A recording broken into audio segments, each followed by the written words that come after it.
ત્રણ જણા વખાણ ન કરે એમ કહેવાય. પિતરાઈ, પત્ની અને પાડોશી આ ક્યારે પ્રશંસા ન કરે, કારણ કે જોડે રહેતા હોય. હવે આને તો ચડ્ડી પહેરીને ફરતા જોયો હતો, કુટુંબના વડીલ લોકોને સન્માન ના કરે. બરોબર, તો આ તો અમારી આગળ આમ દોડતો હતો, ચડ્ડી પહેરીને ફરતો. એ લોકોને માન ના આવે, એ લોકોને લાગણી આવે. મૂળ વાત જે નિકટ હોય એ તો રોજ રહેતા હોય, અને એની પાસે માનની અપેક્ષા, જ્યાં સ્નેહની અપેક્ષા હોય ને ત્યાં બહુ સન્માનની આશા નહીં રાખવી. કારણ કે જ્યાં જ્યાં સન્માન મળે ત્યાં સ્નેહ નથી મળતા, જ્યાં જ્યાં સ્નેહ મળે ત્યાં સન્માન નથી મળતા. પણ સન્માન કરતા સ્નેહ વધારે કામ લાગશે. દિલ જીતવાની કોશિશ કરજો માન મેળવવા કરતા. સ્વજન મળે, સ્વજનતાનો આનંદ માનજો. અને એટલા માટે ચપ્પલ કાઢો ને એની સાથે આ બધા સન્માનો કાઢીને બહાર જ મૂકવા, અંદર તો સ્વજન બનીને જવું. અહીંયા સર્પને ગુરુ બનાવ્યો, કરોળિયાને ગુરુ બનાવ્યો. કરોળિયાને ઝાડ ફેલાવતા આવડે અને કામ થઈ જાય પછી ઝાડ સમેટતા આવડે. ક્યારે કરોળિયો પોતાની ઝાડમાં ફસાતો નથી. માણસની તકલીફ એ છે, ઝાડ ફેલાવતા આવડે છે પણ સમય આવે સમેટતા નથી આવડતું, પોતે જ પોતાની ઝાડમાં ફસાઈ જાય. પહેલા ખૂબ વધારે અને પછી એની જ પ્રગતિ એના ક્લેશનું કારણ બની જાય. ઘણી વાર પ્રસન્નતાનું કારણ બનવાની જગ્યાએ ઘણી વાર તો પતનનું કારણ બની જાય. અને એટલા માટે પ્રગતિ માટે દોડનારો વ્યક્તિ એણે હંમેશા સદગતિને ભૂલ્યા વગર દોડવું. જેટલી પ્રગતિની આવશ્યકતા છે એટલી સદગતિની પણ મહત્તા છે. સદગતિને ભૂલ્યા વગર જે અત્યારે જે પ્રગતિની આંધળી દોડમાં આપણે દોડીએ છીએ ને, જે રીતે માનવ સમાજ દોડી રહ્યો છે, તકલીફ એ છે એટલી સ્પીડ પકડાઈ ગઈ છે કે જે 20 વર્ષે વાત જાણવી જોઈએ આજે છોકરાઓ 10 વર્ષે જાણી જાય છે. શું આવી પ્રગતિ ક્યાંક પતન તરફ તો નહીં લઈ જાય ને આપણને? અમુક ઉંમરે અમુક વસ્તુ મેળવવી, જાણવી એ જે જરૂરી છે. જીવનની દોડનો સમય, જીવનની ગતિની એક સ્પીડ છે, અને જ્યારે એ સ્પીડથી ફાસ્ટ જવા જાઓ છો ને ત્યારે દેખાતી પ્રગતિ ક્યાંક પતન તરફ માનવ જાતિને લઈ જાય છે. એક ગતિ છે. 5 વર્ષનું બાળક થાય, 10 વર્ષનું થાય, 18-20 વર્ષનું થાય, 40 વર્ષનું થાય, દરેક ઉંમરની એક અવસ્થા, એક સમજણ છે. અને દોડનારો વ્યક્તિ એની વય કરતા વધારે તે દોડવા લાગે તો ક્યાંક એના માટે નાશકારક છે. અને એટલા માટે આ પ્રગતિની દોટમાં જો આપણે સાવધાન ન રહીએ, કારણ કે આ જીવન એવી ગાડી છે જેમાં બ્રેક નથી અને રિવર્સ ગેર નથી. વિચાર કરો, એવી કારમાં તમને કોઈ બેસાડીને ચલાવવાનું કે કેટલી સાવધાની રાખવી પડે. બ્રેક નથી અને રિવર્સ ગેર નથી. ઘટ્યું એ પાછું નથી જતું, બન્યું એ બન્યું. અને એટલા માટે આ જીવનની ગાડીમાં બેઠા છો, ખૂબ સાવધાન રાખો, ખૂબ સાવધાની પૂર્વક ચલાવો. આગળ આગળ દોડ. એક વ્યક્તિ શેઠજી નદી કિનારે જતા હતા અને નદી કિનારે, તળાવ કિનારે જતા એક માછલું ઉછળીને પડ્યું. એટલે નગર શેઠ હતા, અરે મારી શરણમાં માછલું આવ્યું. અને મારા જેવો શેઠ પાણી જેવી તુચ્છ વસ્તુમાં ના રાખે. લાવ ઘીનો કટોરો લાવ. મારા જેવો શેઠ તો ઘીના કટોરામાં રાખશે માછલીને. તડપવા લાગી માછલી. અરે આમાં નથી ભાવતું. મારા જેવો શેઠ પાણી જેવા ફ્રીમાં પાણી આટલું સસ્તું, એમાં હું ના રાખું. લાવ મધનો કટોરો લાવ, એમાં રાખીશ. મધના કટોરામાં તડપવા લાગી માછલી. અરે મારા જેવો શેઠ આવા પાણીમાં તો ના, લાવ દૂધનો કટોરો લાવ, એમાં રાખું. તડપવા લાગી માછલી. એક મહાત્મા આવ્યા, કહ્યું શું રમત કરે છે આના જીવન સાથે? પકડી માછલીને પાણીમાં છોડી હસતી રમતી આગળ જતી. એ શેઠજીએ જીવન સ્તર સુધારવાની કોશિશ કરી, પણ માછલીનું જીવન શેમાં છે એનો વિચાર ન કર્યો. આપણે બધા જ લાઈફ સ્ટાઈલ સુધારવામાં લાઈફનો ભોગ આપી દઈએ છીએ. અમારું જીવનની સ્ટાઇલ, ક્વોલિટી સુધરે એનો જે દોટ મૂકીએ છે. કહેવાનો મારો અર્થ, ઊંઘના ભોગે મોંઘો પલંગ ખરીદવાની ક્યારે કોશિશ ન કરતા. ભૂખ ના ભોગે સારું ભોજન લાવવાની ક્યારે કોશિશ ન કરતા. જીવન શું છે એ ભૂલીને જીવનનું સ્તર સુધારવાના પ્રયાસ કરશો ને તો ક્યારે શાંતિ નહીં પામો. તમને જેમાં આનંદ આવે એમાં જ આવવાનો છે. ગમે તેટલા તમે બીજા જેવા બનવાના પ્રયાસ કરશો ને તમને ખુશી નહીં મળે તો નહીં જ મળે. જેને દાળ ભાતમાં પેટ ભરાય છે ને એને પિઝામાં તૃપ્તિ નથી જ થવાની, કારણ કે એ જ ખાઈને મોટો થયો છે. એ 2 દિવસ ગમવાનું, પછી તો ત્રીજા દિવસે ભલે ને અમેરિકા ગયા હોઈએ તો એમ કે આજે દાળ ભાત બનાવો. પેલાને એમાં જે તૃપ્તિ થાય એમાં જ થવાની છે. મૂળ વાત એ છે, મછલી જલ કી રાની હૈ, જીવન ઉસકા પાણી હૈ. એનું જીવન જળ છે. એમ માણસ જે જીવનને અનુભવ કરીને જીવ્યો હોય એ કેવલ સ્તર સુધારવાની દોટમાં જાય ત્યારે એને શાંતિનો અહેસાસ નહીં થાય. તો કરોળિયાને ગુરુ બનાવ્યા. ઝાડ ફેલાવે છે, સમેટે છે. એમ સમય થાય તો સમેટતા પણ શીખવું. કોઈ SMS, ઈમેલ, ફેક્સ, વોટ્સઅપ આવવાનો નથી કે હવે આવું છું.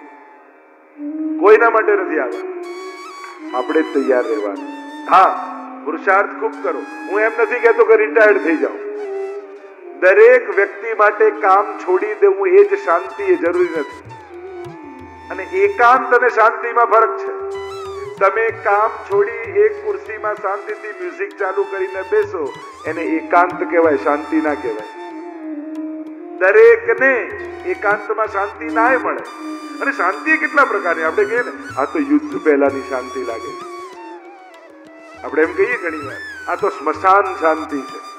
ઘણી વાર અમેરિકા જઈએ ને અને 6 મહિના થઈ ગયા હોય પેરેન્ટ્સને, અને અમને મળે ને અમે પૂછીએ કેમ, બરાબર છે ને, શાંતિ તો છે ને? હા છે, અહીંયા તો ભયંકર શાંતિ છે, કોઈ દેખાતું જ નથી. એટલે શાંતિ એ ભયંકર હોય. આપણને આવી ભયંકર શાંતિ નથી જોતી.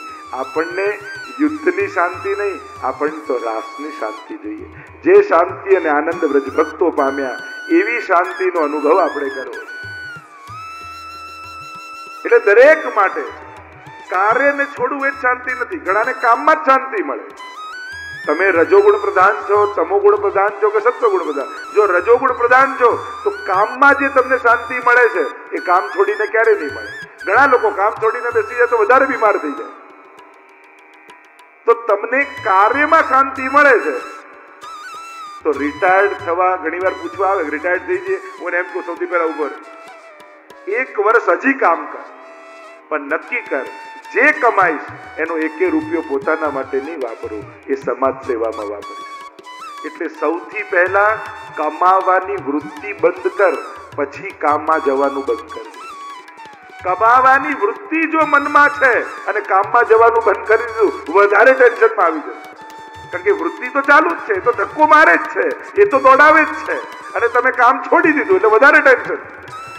ઘણા લોકોને મેં જોયા છે કામ છોડીને બેસે પછી બીમાર થઈ જાય, કારણ કે એને કામમાં આનંદ આવે. જેની પ્રકૃતિ રજોગુણ પ્રધાન છે, કાર્યમાં જ શાંતિ છે. તમોગુણ પ્રધાનને પ્રમાદમાં શાંતિ લાગે, સત્વગુણ પ્રધાનને સાત્વિક કાર્યોમાં શાંતિ લાગે. એટલે તમે તમારી શાંતિ તમારી પ્રકૃતિ પ્રમાણે ગોતવાની. તમારે કામ નથી છૂટતું તો એવું કામ પકડો જેનાથી તમારી આત્માનું કલ્યાણ થાય, લોકોનું કલ્યાણ થાય. એવી સંસ્થાઓમાં, એવી વૃત્તિઓમાં, એવા કાર્યોમાં લાગો જેથી અનેક લોકોના ઉદ્ધારના કારણ બની શકો. એ રીતે શાંતિને ગોતો. તો કરોળિયો જાળ ફેલાવે છે અને સમેટે પણ છે. સમેટતા શીખો. તમારા વગર પણ ચાલી શકે એવી વ્યવસ્થા ઊભી કરો અને પછી એમાંથી નીકળો. કામ અધૂરું મૂકીને ન નીકળતા, એને ગોઠવીને નીકળજો. સમાજમાં આપણું યોગદાન શું છે એનો વિચાર કરો. અહીંયા આગળ કીટ ભ્રમરને આ કીટકને ગુરુ બનાવ્યા, ભ્રમર બની જાય છે. ભગવાન ઉદ્ધવનો સંવાદ, ભાગવત ધર્મનું નિરૂપણ કર્યું. ઉદ્ધવજીને બદ્રિકાશ્રમ મોકલ્યા. હવે તમે બદ્રિકાશ્રમ જાઓ, એકાંતમાં પરમાત્મા છે. છેલ્લો સમય માણસે એકલા જ જવાનું હોય, કોઈ સાથે આવી ન શકે, રડી શકે, લોકો અફસોસ કરી શકે, મદદ કરી શકે, માણસની ભેગું કોઈ આવતું નથી. એ તો એના કરેલા કર્મો જ ભેગા આવવાના. એટલે જ હું પહેલા જ દિવસે કહેતો હતો ને, ભેગું કરેલું એને જ કહેવાય જે ભેગું આવવાનું હોય. વિચાર કરજો, જે ભેગું કર્યું એમાંથી ભેગું આવે એવું શું છે? ચિંતન કરજો. હું મારી સાથે શું લઈને જઈશ અને શું મૂકીને જઈશ, આ બંને મહત્વનું છે. દુનિયામાં લઈ જવાની વ્યવસ્થા નથી તો કંઈક સારું મૂકીને જાઓ, કોઈ સ્કૂલ, કોઈ હોસ્પિટલ, કોઈ સંસ્થાઓ, કોઈ દવાખાનાઓ, જેથી દુનિયા વધારે સુંદર બને. અને જ્યારે જે વસ્તુમાં લઈ જવાની વ્યવસ્થા નથી, તમારી જોડે જે આવવાનું છે, તો એનું ભાથું શું બાંધીશ? ભગવાનની સેવા, ભગવાનનું નામ, આ બધા ભાથા બાંધવાના. યદુકુળનો સંહાર થયો છે, ભયંકર, એકબીજાને મારવામાં લાગી ગયા. પ્રભુ એક પગ પર પગ ચડાવી ભાલકા તીર્થ પાસે બિરાજેલા છે. તીર છોડ્યું, લાગ્યું કે હરણ છે. 12મો સ્કંદ, આશ્રય લીલા. શ્રીનાથજી બાબાનો ઊંચો ઉઠેલો હાથ, અને ઊંચા હાથમાં 5 આંગળીઓ હોય, એટલે 5 આશ્રય જીવે કરવાના. કૃષ્ણાશ્રય, નામાશ્રય, ભાગવત આશ્રય, ગુરુ આશ્રય અને ભક્ત આશ્રય. આ 5 આશ્રય જીવે કરવાના રહ્યા. આ 5 તત્વોનો જે જીવ આશ્રય કરે ને, એને પર ક્યારે પણ કલયુગનો પ્રભાવ ન હોય. સાધન બળે ન તરી શકો તો આશ્રય બળે તરી જજો. તમને એમ લાગે કે મારા સાધનો સમર્થ નથી, તો એવા કોઈ મહાનનો આશ્રય કરી લેજો, તો એના બળે તરી જવાશે. જેમ એક નાનકડી કીડી અહીંયાથી અમેરિકા જવા ઈચ્છે તો કેટલા જન્મો જતા રહે, એ અમેરિકા ન જઈ શકે. પણ એ નાનકડી કીડી, કોઈ વ્યક્તિ અમેરિકાની ફ્લાઇટમાં બેસવા જતો હોય અને ચાલતી ચાલતી એના કોટના ખિસ્સા પર ચડી જાય તો વગર પાસપોર્ટ ને વિઝાએ પહોંચી જાય. એમ આપણે ભગવત ધામના લાયક કે અધિકારી નથી, પણ એ ધામના જે અધિકારી મહાત્મા છે એના ચરણ પકડી લઈશું ને, તોય આપણે ભગવત ધામને પ્રાપ્ત થઈ જઈશું. પ્રયાસો ટૂંકા પડતા હોય ત્યારે કોઈના આશ્રય બળે તરી જવું, કોઈના પ્રભાવથી તરી જવું, કોઈના ચરણ પકડીને તરી જવું. આ જ એક યુક્તિ છે સંસારમાંથી તરવાની. તમને એમ થાય મારો સ્વભાવ નથી સુધારી શકું એમ, મારી આદત નથી છોડી શકું એમ, મારી જાતને બદલી શકું એમ નથી, હજી એવો ભાવ થતો નથી, તો આપણો ઉદ્ધાર કેમ થાય? તો કે જેનામાં સામર્થ્ય હોય ને એનો આશ્રય કરી દેવો, એના ચરણ પકડી લો, તો એની પાછળ પાછળ આપણે તરી જવાય. આપણામાં સામર્થ્ય નથી. જેમ એન્જિન વગર બધા પડ્યા હોય એને શું કહેવાય? ડબ્બા. એન્જિન જોડાઈ જાય પછી શું કહેવાય? ટ્રેન. અને એટલા માટે ભગવાન સાથે નથી જોડાયા ત્યાં સુધી ડબ્બા છીએ, ગુરુ સાથે નથી જોડાયા ત્યાં સુધી ડબ્બા છે. ચાલવાની, પહોંચવાની કોઈ શક્તિ નથી, સંભાવના છે. શક્તિ નથી, સંભાવના છે. અને જેનામાં સંભાવના હોય ને, એ સંભાવનાઓ શક્તિ જોડે જોડાઈ જાય ને, તો એ પણ એટલી જ સ્પીડે ગતિ કરી શકે. એ જ ડબ્બાઓ એન્જિન જોડે કનેક્ટ થઈ જાય તો એની સ્પીડ, એની ગતિ અને એનું ગંતવ્ય, આ ત્રણેય એને મળી જતું હોય છે. એમ જ આપણામાં સંભાવના છે, જીવ છીએ, સંભાવના છે, શક્તિ નથી, સામર્થ્ય નથી. તો જેનામાં શક્તિ અને સામર્થ્ય છે એની જોડે જોડાઈ જાઓ તો એ સામર્થ્ય અને શક્તિ તમારી થઈ જશે.